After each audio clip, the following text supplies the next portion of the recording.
जी थोड़ा दिवस पहला दाभेल गाम जे अपना जलालपुर तालुको नवसारी जिल्ला में आव्यो छे एवा विधर्मी युवानोए अमारा आदिवासी युवान पर हमलो कर्यो हतो, ढोर मार मार्यो हतो।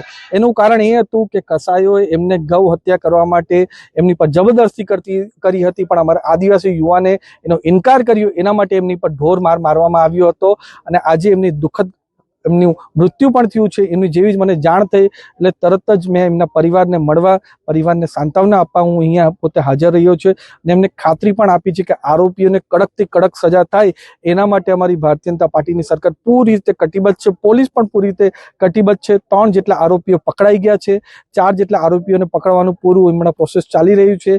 એમની પર એટ્રોસિટીનો પણ ગુનો લાગ્યો છે, કારણ કે અમારા આદિવાસી સમાજના યુવાનની હત્યા થઈ છે, 302 પણ લાગી છે અને કડકથી કડક સજા થાય એના માટે અમે પૂરી રીતે સમર્થન કરવાના છે। અને એની સાથે સાથે મારે તમારા ચેનલના માધ્યમથી એમ પૂછવું છે કે થોડા આદિવાસીઓ નેતા પોતાની જાતને મસીહા ગણાવીને પૂરા ઉમરગામથી અંબાજી આદિવાસીઓને પોલિટિકલી દુરુપયોગ કરે છે, તો મારે એમને એમ પૂછવું છે કે અહીંયા પણ અમારા આદિવાસી સમાજના યુવાનની હત્યા થઈ છે તો ત્યાં કેમ એ આવતા નથી?